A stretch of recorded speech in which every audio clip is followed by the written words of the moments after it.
comment on peut avancer tous ensemble dans une optique plutôt collaborative pour répondre à ces questions complexes liées avec la durabilité. Pour moi, ça, c'est les Smart Cities. Bienvenue dans Smart City Talks, le podcast du Smart City Institute. Le SCI est le centre de recherche dédié à la gestion des territoires durables et intelligents de HEC Liège, l'école de management de l'Université de Liège. Dans cet épisode, Pauline, chargée de communication au Smart City Institute, s'entretient avec Jessica Clément, chercheuse au CIRAD, le centre de coopération internationale en recherche agronomique pour le développement en France. Mais avant d'arriver au CIRAD, Jessica a aussi été chercheuse au SCI pendant 4 ans. Ses champs d'expertise, la gouvernance Smart City et plus précisément les collaborations entre acteurs, mais aussi les questions liées à la durabilité. Et Jessica a également travaillé sur la thématique de la transition juste. La conversation que vous allez entendre s'appuie sur plusieurs articles qu'elle a co-rédigés avec le professeur Nathalie Crutzen, directrice académique et fondatrice du Smart City Institute. Avec Jessica, nous nous intéressons à 2 grandes questions. Comment, en pratique, les concepts de Smart City et de durabilité sont-ils liés, en s'appuyant entre autres sur les objectifs de développement durable des Nations Unies, et comment améliorer les collaborations entre les acteurs d'une Smart City, en prenant notamment la direction de la ville de Toronto. Pour planter le décor, et comme elle l'avait fait avec Giovanni dans le premier épisode, Pauline pose à Jessica une question essentielle. C'est quoi une Smart City selon toi ? Oh là là, la grande question. Pour moi, la Smart City, c'est pas lié forcément à la technologie ou des aspects digitales. C'est plutôt une ville ou même une commune, une localité qui veut travailler avec des parties prenantes différentes pour pousser des initiatives et un cadre plus global sur des aspects de durabilité. Et avec ça, il y a souvent la numérisation, mais pas dans tous les cas. Et pourquoi ce sujet-là est important pour toi ? Qu'est-ce qui te passionne dans ce sujet que tu étudies ? Il y a beaucoup de raisons. La raison la plus importante, c'est que je m'occupe beaucoup de la question de la durabilité. Donc, comment on peut tous habiter dans ce monde avec toutes les choses qu'on a besoin d'avoir une belle vie, mais sans tuer la planète et sans de laisser personne à côté dans ce processus. Et c'est une question très complexe et évidemment pour répondre à ça, il faut la technologie, il faut la digitalisation et toutes ces questions-là. Mais si on veut mettre en place une solution technologique, ça veut dire forcément que il y a des autres considérations, les citoyens, les gens qui vont trouver des bénéfices, mais aussi les gens qui vont avoir des défis. Et on doit avoir une approche globale pour avancer ça. Et pour moi, ça, c'est les Smart Cities. Comment on peut avancer tous ensemble dans une optique plutôt collaborative pour répondre à ces questions complexes liées avec la durabilité. Et en explorant cette dimension collaborative des Smart Cities, il y a une chose qui a particulièrement marqué Jessica. Parfois, la façon de quelqu'un peut dire quelque chose, ça veut dire le langage que quelqu'un va utiliser pour traduire quelque chose, un concept, c'est tellement important. Et si on parle pas le même langage, même si on pense que on a les mêmes idées, ça peut pas marcher pour arriver à une solution. Donc, il faut adapter comment on explique quelque chose pour la collaboration et pour avancer les objectifs. Moi, ça me fait penser au terme Smart City. Voilà, nous, ça fait quand même quelques années qu'on travaille sur le sujet, que le terme n'est pas toujours compris de la même manière. Est-ce que c'est ça que tu veux dire ou est-ce que... Oui, pour les Smart Cities, c'est ça. Il y a des gens qui pensent que c'est fortement lié avec la technologie et peut-être ça correspond, ça colle bien pour un contexte, mais il y a aussi le Smart City qui peut être appliqué dans un autre contexte et ils vont utiliser les mots différents pour expliquer le même objectif à la fin. Et peut-être je peux juste ajouter que même si c'est un langage un peu différent ou le même, parfois des parties prenantes peuvent avoir une idée partagée pour le résultat final, mais ils peuvent avoir les pistes vraiment différentes pour y arriver. Et c'est pour ça que la collaboration, c'est assez important parce que ça aide à lisser un peu les différences entre les gens différents. Mais avant de plonger tête la première dans la question des collaborations, il y a un premier papier dont nous devons parler. Dans ce travail de recherche axé sur la transition durable, Jessica et ses collègues identifient un lien très clair entre les ODD et les stratégies Smart City. Une mise en lumière de l'aspect durable qu'on peut résumer dans un terme que Pauline a repéré dans ce premier article, la Smart Sustainable City. C'est un terme qui, moi, m'a tout de suite parlé parce que ça permet de mettre en lumière ce processus de transition durable, justement, qui n'est pas toujours compris ou très clair pour certaines personnes. Est-ce que tu peux m'expliquer pourquoi ce terme apparaît dans la littérature scientifique et peut-être ce qu'il permet, selon vous? Je pense que ça a commencé dans la littérature scientifique parce que, comme on connaît déjà le terme Smart City, ça peut invoquer plein des idées différentes. Et il y a une partie des chercheurs qui travaillent sur le Smart City quand on a commencé de parler de ce sujet-là, qui a pensé que le Smart City, c'était très lié à la technologie et les transitions numériques. Mais après, il y a une autre partie de la communauté scientifique qui a dit oui, c'est vrai, mais aussi le Smart City a des objectifs pour rendre un territoire plus durable. Avec le temps, je pense que ces deux parties ont évolué dans le même sens, je peux dire. Mais pour être très clair que le Smart City va avoir cette but qui peut inclure les questions durables. On peut préciser plutôt Smart and Sustainable City, d'assurer qu'on garde en tête cette partie durable dans les définitions, mais surtout aussi dans la démarche, comment on va appliquer ce concept.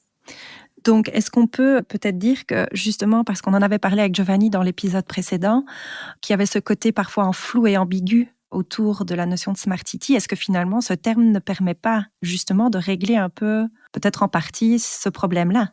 Oui, en effet, ça réduire la confusion autour du concept. Parce qu'on sait maintenant qu'on ne parle pas que juste de Smart City, mais aussi une ville ou une communauté, une localité qui est aussi durable.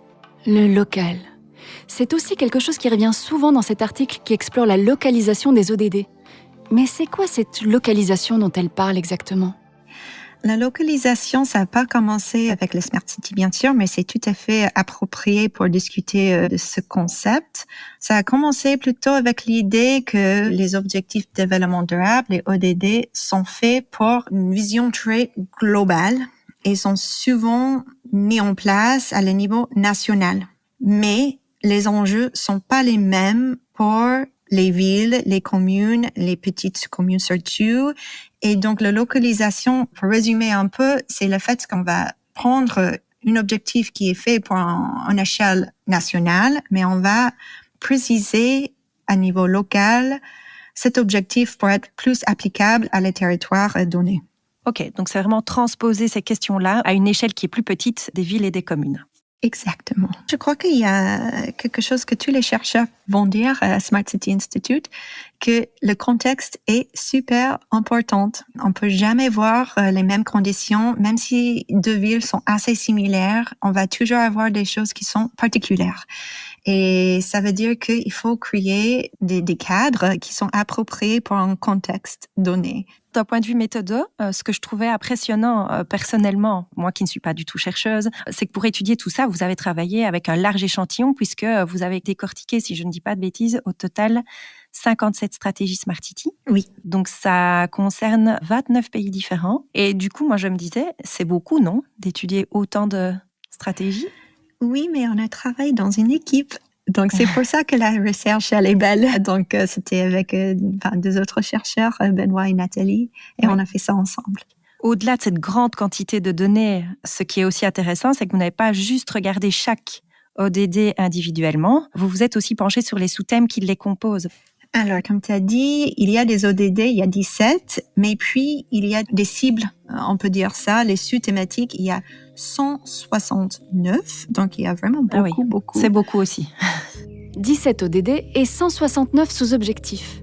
Et s'ils sont tous importants, ils ne touchent pas chaque commune de la même manière. Par exemple, l'ODD 14, spécifique aux océans et aux ressources marines, sera central pour une ville côtière, tandis que l'ODD 6, garantir un accès à l'eau potable, ne concernera pas de la même manière une commune au centre de l'Europe qu'une commune en Afrique centrale ou en Australie. Pour l'organisation, on a bien organisé tous les objectifs avec les sous-objectifs ou les cibles. Et puis, on a lu chaque fois la stratégie et c'était nous comme chercheurs qui a mis, oui, cette stratégie parle de cette cible et comment. Et évidemment, ça peut être un exercice un peu subjectif. Donc, on a travaillé ensemble pour vérifier qu'on a tous eu la même idée.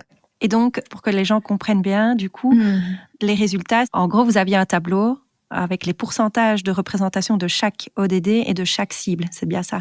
Oui, c'est ça. Et ça, c'est pour les résultats un peu global, mais aussi, comme on a dit il y a quelques minutes, c'est aussi possible de regarder même niveau très granulaire pour les cibles différentes. Ces résultats, vous les retrouverez dans un tableau très clair, accessible dans l'article en question. Et c'est grâce à ces données que les chercheurs ont pu affirmer, sur base de pratiques existantes, que les stratégies Smart City permettent effectivement de soutenir la transition durable. Mais alors, quels sont les ODD et sous-objectifs qu'on retrouve le plus dans les stratégies qu'ils ont étudiées ? Il y a 4 ODD qui sont le plus importants, on peut dire, ou le plus souvent. Ouais. Et ça, c'était le 7 sur l'énergie, donc l'énergie durable, par exemple le solaire ou des autres types d'énergie renouvelables. Il y a aussi ODD 8 qui parle de la croissance d'économie et aussi les conditions de travail. Ça veut dire des bons salaires, des bonnes conditions de travail qui permettent une belle vie à côté de le travail. Puis, il y a ODD 9 qui parle de l'industrialisation et les innovations et l'infrastructure. Mm-hmm. Et pour finir, le dernier ODD qui était assez important, c'était 11. Et ça, c'est plus ou moins évident parce que c'est l'objectif qui parle des communautés et villes durables. Donc, ça, c'était pas vraiment une surprise, on peut dire. Donc, on a parlé des thèmes qui étaient majeurs dans les stratégies Smart City. A contrario, est-ce qu'il y a des ODD qui sont un peu oubliés, peut-être? Oui, en effet. Déjà, je vais commencer par le fait que, comme le contexte local est important pour les transitions Smart City, mais aussi les transitions durables, c'est normal qu'il y a des villes qui n'ont pas tous les ODD. Parce qu'en fait, les stratégies sont faites pour adresser des objectifs locaux. Mm-hmm. Il y a les villes qui vont choisir peut-être des thématiques qui collent seulement avec 5 ou 10 ODD et pas tous les 17. Par contre, on avoue que il y a un manque des objectifs dans les stratégies Smart City qui correspondent avec des questions d'équité. On avoue aussi que pour le côté environnemental, ils ont souvent parlé d'énergie, les énergies renouvelables, mais il y a peu de stratégies qui ont parlé de la question de biodiversité. Donc, voilà, ça veut dire que les stratégies Smart City correspondent assez bien avec l'avancement de ODD, mais quand même, il y a quelques points faibles. Et c'était surtout de trouver un équilibre entre des enjeux ou des objectifs liés avec l'innovation, l'énergie, l'économie, et puis des questions d'équité et aussi quelques considérations environnementales comme la biodiversité. On dirait qu'une première recommandation pour les communes se dégage. Prendre en compte les ODD délaissés. Mais Jessica a d'autres recommandations à nous faire.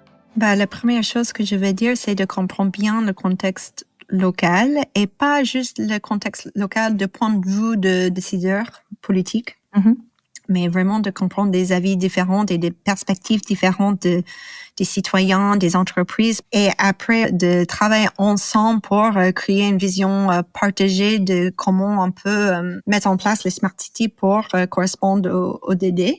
Et finalement, de faire un petit aller-retour pour vérifier qu'il y a quand même un équilibrium avec des questions d'économie, environnement et social.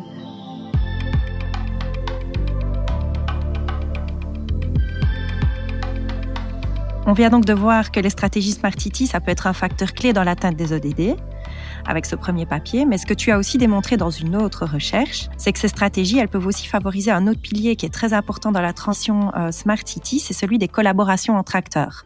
Alors, cette question de collaboration, elle est centrale dans la littérature scientifique, si j'ai bien compris en lisant tes papiers. Ce que j'aimerais savoir, c'est pourquoi on insiste autant sur ces collaborations dans la littérature et qui sont ces acteurs précisément. Je trouve que c'est pas mal de pouvoir le repréciser pour ceux qui nous écoutent. Je vais commencer plutôt par la deuxième partie. Qui sont les acteurs? Il y a déjà le gouvernement, surtout le gouvernement local, mais c'est aussi pertinent de penser à des autres échelles. En Wallonie, on sait bien que la région, elle est assez importante. Dans les autres contextes, ça peut être le niveau national. Après, on a des entreprises privées C'est surtout eux qui ont les compétences de pousser des nouvelles idées, d'amener les finances, d'organiser les projets. Il y a les universités et les institutions de recherche qui sont très importants pour appuyer sur le concept et de aussi travailler avec tous les parties prenantes ensemble, d'avancer les choses dans une manière encadrée. Mm-hmm. Et puis, il y a les citoyens. Et on peut dire aussi dans cette catégorie-là, les associations ou des ONG qui travaillent avec les citoyens et des autres groupes. On parle de ces quatre-là, surtout quand on parle de collaboration écosystème Smart City. Donc, le gouvernement, le secteur privé, les universités et les citoyens. Une ville ou une commune représente un écosystème complexe. Et les enjeux auxquels elles font face, le climat, le logement, la mobilité, la digitalisation par exemple, sont trop vastes pour être gérés par un seul acteur. Mais il faut aussi prendre en compte les spécificités, les intérêts, les attentes des différents acteurs qui les composent. Sur un même enjeu, ils auront des réponses différentes, des manières de faire différentes, des réalités différentes. Il faut donc pouvoir créer de nouvelles façons de travailler ensemble, appropriées. Et donc, si j'ai bien compris, l'idée derrière la recherche dont on parle ici, maintenant, c'est de comprendre comment, finalement, les communes peuvent améliorer leur collaboration avec tous les acteurs qui composent leur territoire. Et donc, vous avez cherché à comprendre s'il existait des facteurs tangibles sur lesquels elles pouvaient agir. C'est juste? C'est ça. Bon, on a étudié plusieurs facteurs différents. La stratégie, s'il y a une stratégie Smart City ou pas. On a aussi regardé s'il y a un manager Smart City, donc quelqu'un d'une commune où c'est vraiment son travail de créer la Smart City. On a aussi regardé les questions d'environnement. Ça veut dire plein de choses. Il y a beaucoup des indicateurs dans cette question un peu plus large. Et la taille. Donc, stratégie, taille. Et alors, quand tu parles d'environnement, moi, j'aurais eu tendance à dire peut-être le contexte qui gravite autour exactement de tous ces acteurs, c'est ça? Tu as bien dit. Ok, super. Finalement, quelles ont été vos conclusions? Est-ce que les communes peuvent effectivement agir sur ces facteurs ou pas pour favoriser les collaborations avec leur écosystème? Oui, donc la première chose qu'on a trouvée, c'est les stratégies aident beaucoup avec la collaboration.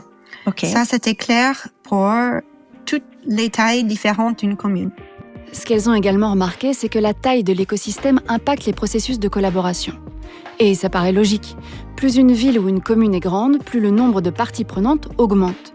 Et arrivé à un certain point, la collaboration peut devenir complexe.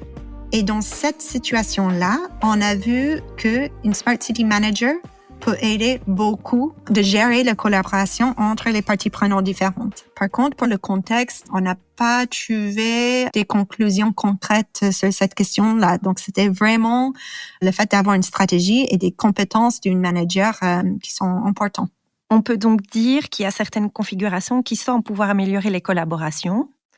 Mais est-ce qu'on peut pour autant généraliser ça à n'importe quelle Smart City ou à n'importe quelle ville ou commune? Donc là, je fais un petit parallèle de nouveau avec cette conclusion qu'on avait avec Giovanni du one size does not fit all. Est-ce que ça peut être généralisé ou pas? Alors, ce qu'on a vu dans ce travail ici, c'est en effet, on voit qu'il y a certaines configurations qui peuvent aider avec la collaboration. Par contre, les résultats pour les stratégies, c'était assez fort. Oui.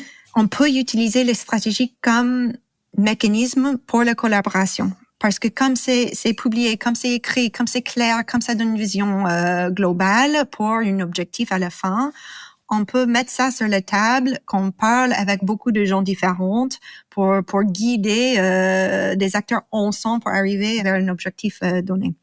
OK. Le fait d'avoir une stratégie aide avec les collaborations entre les acteurs ou les parties prenantes différentes. Donc, on peut dire, oui, on peut généraliser ça, mais c'est pas toute l'histoire non plus.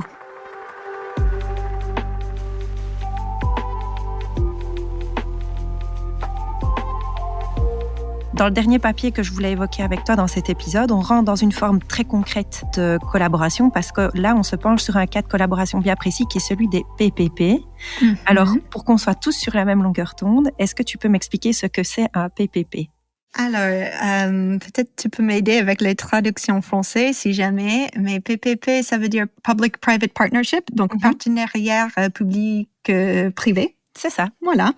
Et l'idée, c'est que le secteur public, ça veut dire un gouvernement, va faire un contrat, va faire un accord avec une entreprise privée pour un service ou une infrastructure pour le contexte donné. Donc, ça peut être de niveau local, mais ça peut être aussi régional ou national. Les PPP, c'est une opportunité pour les pouvoirs publics qui doivent faire plus avec des moyens limités. Ces partenariats permettent de trouver de l'aide pour remplir les objectifs fixés et de travailler au développement d'un territoire dans un contexte où les communes manquent de ressources. C'est du win-win. Donc ici, ça implique le secteur public et le secteur privé, mais dans votre article, vous attirez l'attention sur le fait de faire entrer un troisième acteur dans le champ, qui est le citoyen. Alors pourquoi l'inclure? C'est essentiel quand tu parles de PPP, et à quoi est-ce qu'il faut veiller dans ce cas-là? Donc, cette idée des PPP, même si à la fin, ils ont livré un service ou une infrastructure, ou un édifice, un bâtiment, quelque chose comme ça, il y a parfois des problèmes, ça marche pas tout le temps. Et dans la littérature, on n'a pas beaucoup d'informations de comment on peut éviter ces problèmes-là. D'accord. Surtout avec les problèmes qui peuvent arriver quand on voit les relations avec les citoyens. Je vais donner l'exemple peut-être le plus facile. Dans ce papier, on a parlé d'un projet au Toronto, au Canada, qui s'appelle Sidewalk Toronto. Mm-hmm. Et c'était avec une entreprise privée qui s'appelle Sidewalk Labs, qui est à l'époque partie de Alphabet, qui est la même société que Google. Ils ont eu un plan pour transformer un quartier à Toronto. Et si on voit juste des affiches ou des explications, ça a l'air magnifique, c'est tout propre, c'est efficace, il y a beaucoup de technologie, il y a beaucoup de services, c'est bien rangé. Mais ils n'ont pas pris en compte les avis et les priorités des citoyens. Ah oui, ok. Ou ils ont fait dans une façon qui a pris quelques avis, mais pas les avis des autres, ou ils ont fait des séances de dialogue ensemble, mais finalement, ils ont venu avec toutes ces idées fixes et ils n'ont pas changé après les séances. Donc voilà, on peut voir avec cet exemple que même si la société ou l'entreprise privée a des idées super, très efficaces, durables, si ça colle pas avec les priorités des citoyens, on peut avoir des complications avec le projet. D'accord. Et dans ce contexte-là, il y a beaucoup de problèmes quand même. Mais un problème en particulier, c'est que, il y a des questions d'environnement. Ils n'ont pas regardé les effets de l'aménagement de cette partie du Toronto avec de l'eau autour ou l'environnement autour. Et surtout, quelque chose qui a été important dans ce contexte-là, c'est de l'utilisation de données. Oui, ok. Parce que ce modèle que Sidewalk Labs a créé, ça dépend sur les données personnelles des usagers, mais en ce contexte-là, les usagers, c'est les citoyens. Mm-hmm. Et ça, c'était un problème avec certains groupes dans la société qui a dit non, je veux pas ça, même si la vision est très jolie à la fin. Donc là, on est un peu sur une mauvaise pratique, si je peux dire. Oui. Je sais que vous avez étudié vraiment 2 cas précis, oui. Tous les 2 à Toronto, je le précise, au Canada, d'où tu es originaire d'ailleurs. Oui, voilà. Donc, est-ce que ce cas-là, l'autre, c'était plutôt une bonne pratique alors? Est-ce qu'ils ont inclus le citoyen du coup dans ce cas-là? Oui. Alors, je vais dire oui comme réponse très simple. Il faut aussi savoir, on a discuté avec les gens sur le terrain, donc ça veut dire à Toronto, et comme ces 2 projets-là impliquent beaucoup des acteurs différents, beaucoup de facteurs différents, on n'a jamais eu une réponse très claire que oui, c'est bon, non, c'est pas bon. Mais pour la recherche que nous avons fait, on a trouvé qu'en effet, l'autre cas qui s'appelle Regent Park, c'était aussi un quartier à Toronto. Le contexte, c'était quand même différent. C'était un quartier qui a eu beaucoup de problèmes avec les sanitations, les crimes et des autres choses. Donc, ils ont dû refaire le quartier. Mais là, on a vu que il y a une entreprise privée qui a réussi dans le sens où cette entreprise a trouvé un moyen de discuter avec les citoyens. Ça, c'était possible grâce à quelques facteurs différents. Le premier, c'était la disponibilité des personnes qui ont travaillé pour cette entreprise. Qu'est-ce que ça veut dire? Ça veut dire qu'il y a le CEO, mais aussi des autres employés qui sont venus et ils ont discuté avec les citoyens. Vraiment, ils ont eu des conversations. OK. Et puis aussi, après une conversation, ils ont eu un esprit ouvert pour changer des choses. Et je pense que ça, c'était quelque chose qui est sorti, qui était assez important pour le développement de ce projet. Parce qu'il faut avoir un peu de flexibilité quand on prend en compte les avis des citoyens. Et il faut adapter au fur et à mesure de comprendre les priorités qui peuvent être différentes que les priorités d'entreprise et le gouvernement aussi. Donc, c'est pas juste écouter, c'est aussi appliquer les choses et se dire, OK, j'accepte de changer ce qui a déjà peut-être été établi, quoi. Voilà, c'est ça. Okay. Ça, c'était assez important. Il y a des autres facteurs aussi, mais je crois que cette idée que on a une stratégie ou un plan en place, c'était bien validé par tous les acteurs, mais on a commencé de mettre ce plan en place. On a vu que ça n'a pas marché pour une partie de la population. On a écouté et puis on a changé et on a avancé après. Ça paraît évident, le secteur public, donc les villes, les communes, etc., doivent jouer un rôle décisif dans la préservation des relations entre d'un côté le privé et de l'autre la société civile. Un peu comme un chef d'orchestre. Alors est-ce que Jessica a des recommandations pour les communes qui voudraient mettre tout ça en pratique sur leur territoire? Quand on est dans une collaboration avec beaucoup de parties prenantes différentes, il faut écouter à tout le monde. Par contre, c'est la place de la gouvernement de créer un cadre partagé pour toutes les parties prenantes différentes et d'être l'entité qui pousse et qui guide le projet vers ses objectifs. Mm-hmm. Une entité qui a cette vision globale et qui est un facteur motivant pour toutes les parties prenantes différentes. Après, avec les relations entre les citoyens et la société privée, si possible, le gouvernement peut choisir des entreprises qui sont conscientes à des conditions locales, qui sont là pas que pour gagner d'argent. Évidemment, il faut avoir un projet avec un peu de profit parce que sinon les entreprises privées, c'est difficile d'impliquer, mais ça peut pas être la seule raison de participer dans un projet. Il faut avoir une vision au sein de l'entreprise qui correspond bien avec le projet qu'il veut mettre en place pour les citoyens. L'épisode touche déjà à sa fin. Donc merci Jessica pour cet échange super passionnant. Je pense que là, tu nous as donné plein de clés pour penser et gérer nos territoires de manière plus durable et collaborative. Donc merci à toi. Merci à toi aussi. Si cet épisode vous a donné envie d'en savoir plus sur les recherches de Jessica et du Smart City Institute, on vous donne rendez-vous sur le site web de l'Institut www.smartcityinstitute.be. Vous y retrouverez tous nos outils et toutes nos publications pour nourrir vos réflexions Smart City. Toutes les ressources mentionnées dans cet épisode sont disponibles via le lien en description. Et enfin, pour ne rien manquer de nos actualités, n'hésitez pas à nous suivre sur les réseaux sociaux.